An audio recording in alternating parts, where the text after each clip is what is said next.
Olá, sejam muito bem-vindos ao canal Pensador Cristão. Eu sou o palestrante e escritor José Aparecido e a convidada de hoje é a Giovana. Giovana Matos é psicóloga, serve ao Senhor desde a sua juventude. Seja bem-vinda, Giovana. Muito obrigada.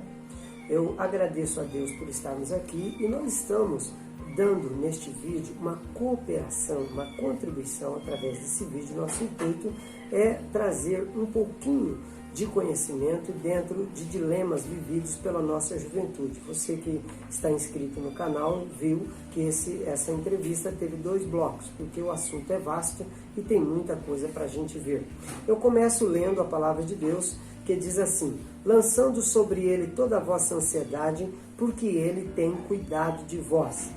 Nós vivemos uma época em que a nossa juventude, a humanidade em geral, vive numa luta interna e externa. A luta interna são as emoções travadas, as batalhas travadas no campo das emoções. E a luta externa é a luta da vida, é a luta de cada um, né? Cada um com seus problemas, cada um com seus dilemas, cada um com as suas grandes dificuldades. Como você vê esse quadro de ansiedade, esse conflito entre a juventude e a ansiedade que impiedosamente bate a porta de todo ser humano, especialmente da nossa juventude, já que estamos falando deles? Bom, a ansiedade, a gente, primeira coisa, não aprendemos a lidar com ela, né? A gente tem muitas formas de dizer estou ansioso e o que fazer, né, sobre isso. Muitas das vezes, alguns procuram quando estão em um quadro. Existe essa ansiedade, é muito comum. A gente tem ansiedade de uma forma geral, na maior parte das pessoas tem um quadro de ansiedade. Agora, o que diferencia isso como sendo algo prejudicial? Transtornos. Então, quando a pessoa, a ansiedade passa a ser um transtorno, aí é complicado, porque aí a gente precisa, de forma acentuada, tratar isso o mais rápido possível. A ansiedade para a juventude hoje é algo que precisa aprender a lidar, né? Então, assim, nos ensinaram a ser ansiosos, né? Porque a gente aprende também a ser ansioso. Por mais que a gente tenha uma predisposição a exercer um quadro de ansiedade, também é aprendido. É um comportamento que a gente faz e nossas cognições que gera isso. Bom, a ansiedade para a juventude hoje é prejudicial, porque a palavra de Deus nos diz totalmente contra. Ela vai falar assim, lança sobre ele. Não diz que a gente não tem, mas diz que a gente deve lançar sobre ele as nossas ansiedades e confiar nele que o mais ele vai fazer. Então, o jovem cristão hoje, ele tem para quem levar a ansiedade, ele tem para quem buscar refúgio, né? Muitas das vezes a gente se vê numa situação que a gente fala, e agora, o que eu vou fazer? Né? Mas nós não estamos desamparados sobre isso. Ter ansiedade não significa que acabou tudo, que não tem tratamento, que não tem forma de reverter, né? Ou de trabalhar isso, porque ainda não se achou um tratamento, Gil, que cure a ansiedade. E nem é o correto a dizer de fato, né? Precisamos ter, de alguma forma, temos sentidos que contribuem para isso, tá? Então eu acredito que... Muito bem. Você falando aí, eu me lembrei de Gálatas, quando a Bíblia se refere aos frutos do Espírito. E ao mesmo tempo, dessa guerra, né? Dessa guerra da carne contra o Espírito contra a carne. Então, a Bíblia Sagrada nos diz o seguinte, que o fruto do Espírito, primeiro a Bíblia fala assim, andar em Espírito e você não vai cumprir os desejos da sua carne. Então a carne cobiça contra o Espírito contra a carne, e esses opõem-se um ao outro. É uma guerra interna, né? Para que não façais o que quereis. Aí Paulo diz em outra parte que o bem, o que ele queria fazer de bom, ele não conseguia. Mas o mal que ele não queria fazer, esse o rodeava. E aí vem o fruto do Espírito, os quais são amor, gozo, paz, longanimidade, benignidade, bondade, fé, mansidão e temperança. Então, a gente pondera, Giovana, que todo o quadro de ansiedade, de inquietude e outras emoções que quando tomam conta da gente, nos fazem tomar atitudes ou saem do nosso eu normal, sejam dosadas com os frutos do Espírito. sejam buscadas em Deus.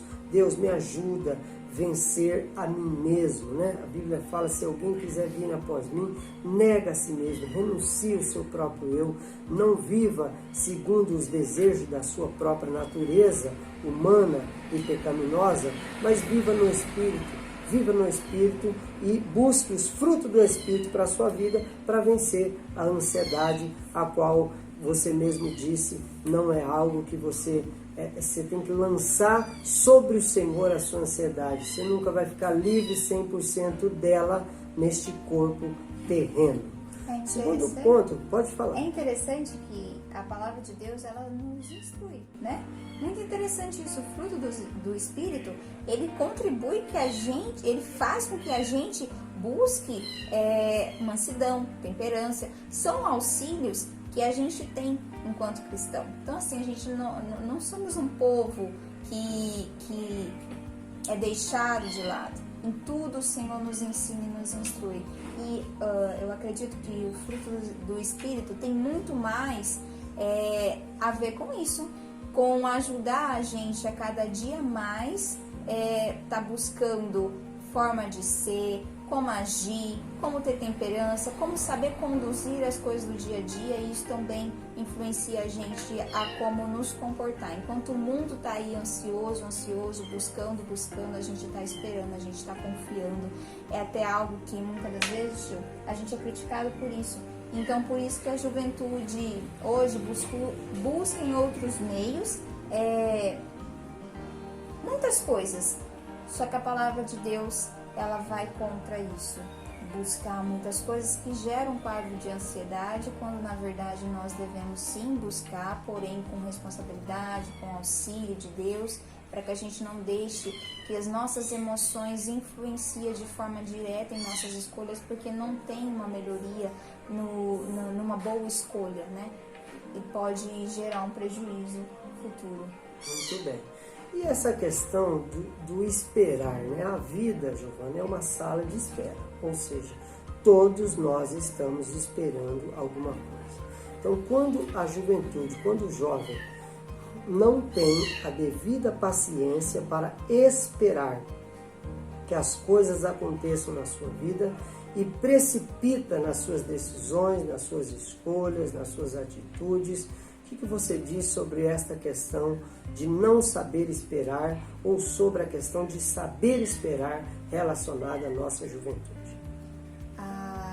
Hoje o grande desafio é a gente conseguir entender que a vida é processo.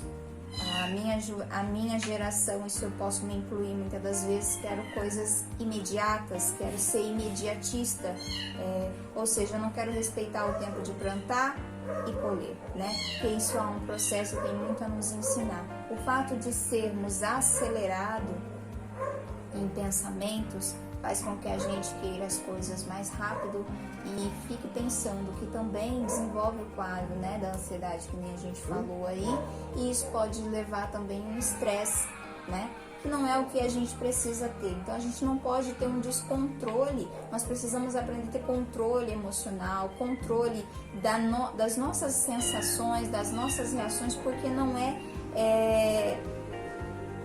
algo que o Espírito de Deus espera da gente. Na verdade, ele espera que a gente tenha muito bem controle de nossas emoções. Então nós, antes de tudo, devemos entender que por ter instruções, o Senhor vai cobrar da gente isso. Então eu acho que diante dessa quantidade de conflitos que os jovens vêm enfrentando, ele precisa entender que ele é bem instruído, então ele tem que buscar na palavra de Deus, porque a gente tem instrução demais para aprender a lidar com isso. Nós somos um povo sem instrução. Muito bem. E no decorrer da sua fala, você tocou na questão do imediatismo. Há um conflito na mente de muitas pessoas em relação a isso, a essa pressa, essa geração fast food que quer tudo para ontem, e como que lidar com o imediatismo na cabeça dessa geração? Olha, o imediatismo não é algo só criado da cabeça da minha geração, é algo que o mundo cobra. O mundo cobra rapidez. Então a gente tem pessoas que estudam, a gente tem pessoas que têm muito conhecimento, tem um excesso de informação, e o que acontece com isso? Ele não tem um conhecimento profundo sobre nada. Então são coisas que faz com que a gente acaba desenvolvendo comportamentos que não é saudável, que nem o imediatismo, né? Então a gente não aprende a não esperar.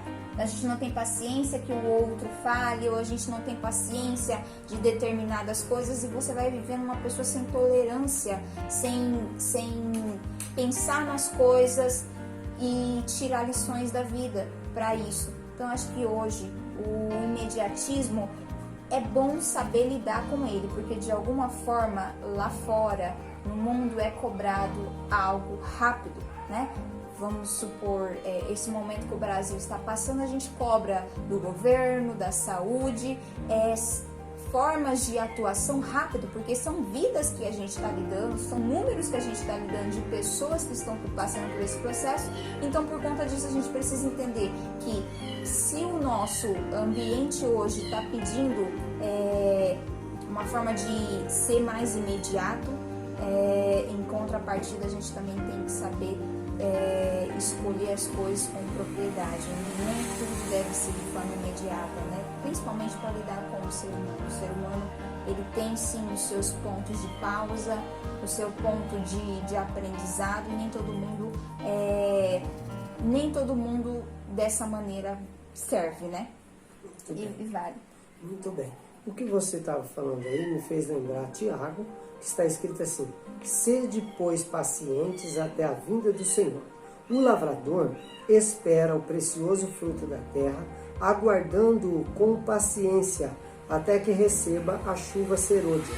Sede também vós paciente, fortalecei o vosso coração, pois já a vinda do Senhor está próxima. Então aqui Tiago está falando sobre ser paciente e fortalecer o coração. Então, dentro do assunto que a gente está falando, essa geração, nesta luta contra o imediatismo, é bom que o coração seja fortalecido na palavra. E aí eu vou para Efésios 5,14, que fala sobre ser cheio do Espírito Santo. Eu fiz um estudo de 8 anos, buscando assim, o que o jovem precisa para vencer, para eliminar essa fatura desse trajeto na sua juventude. E eu cheguei à conclusão de ser cheio do Espírito Santo. Porém, Giovana, para ser cheio tem que esvaziar-se de muita coisa. E esse esvaziar-se, em vários pontos você focou isso, não é só juventude, não é só adolescente, é qualquer pessoa que quiser vencer seus traumas, medos, fobias. No mundo fala vencer seus demônios. Nós não temos nossos demônios para vencer. Nós vencemos o inimigo das nossas almas, mas não são nossos demônios, né? Então nós estamos lutando não estamos lutando contra carne e sangue, estamos lutando contra principados, contra potestades, e nesta luta, sendo cheios do Espírito Santo, nós haveremos de vencer. Queria que você deixasse as suas considerações finais e uma palavra de ânimo a essa juventude. Bom, eu finalizo dizendo que a palavra de Deus, ela nos dá, se a gente tem problemas, se a gente tem situações, e como o José Aparecido falou aqui, situações que os jovens vêm enfrentando mesmo, que é muito importante a gente estar debatendo sobre isso, é que a gente não estamos deixados de lado, muito pelo contrário. A palavra de Deus, ela nos direciona para cada, tem a sensação de que para cada um problema tem uma solução na palavra de Deus, que nos instrui e não nos deixam órfãos, né? Como Cristo nos prometeu. Para mim, é muito importante eu estar sempre buscando na palavra do Senhor. Bom, a palavra que eu tenho para deixar aqui é que devemos sim buscar do Senhor tudo o que precisamos. Porém, a gente também precisa entender que a vida por mais que seja rápida, tem que ter vivência com intensidade. A gente precisa saber o que de fato pode nos auxiliar e ser seletivo, ter em mente que a vinda do Senhor está próxima e que a gente também tem responsabilidades enquanto cristão, enquanto social, mas que em tudo a gente precisa voltar aos nossos princípios e entender que, de uma forma geral, o Senhor em tudo nos dá sabedoria para lidar. Muito bem. Eu quero finalizar dizendo o seguinte: Deus não quer tirar de você, jovem, o seu momento de alegria, o seu direito de ser feliz, de se alegrar na sua juventude. Deus não quer tirar isso de você. Deus não quer tirar de você o seu recreio, não quer tirar de você. Agora, Deus te orienta a cuidar com o seu coração e com os seus olhos. Porque o seu coração pode te enganar. Ele pode criar para você um caminho que no final não será bom para você. Lembra quantas vezes o seu pai, quando você era criança, não te deixou ir a algum lugar? E você hoje está aqui. Você está aqui porque você não foi numa série de lugares. Se você fosse, talvez não estaria. Os seus olhos. Você tem que entender que os seus olhos não se fartarão de ver. É você que terá que colocar muro nos teus olhos. Porque os olhos, Giovana, é a janela da alma. É através dos olhos que se contamina a nossa alma. Não se contamina a alma comendo. Não se contamina a alma apenas ouvindo. Se contamina através dos olhos. Então eu quero que você preste atenção nisso. E você está aqui no canal Pensador Cristão. Desde já agradeço a Giovana pela sua presença. Muito obrigado. E você que não é inscrito no canal, se inscreva, deixe seu like, compartilhe esse vídeo com mais alguém e até o próximo vídeo.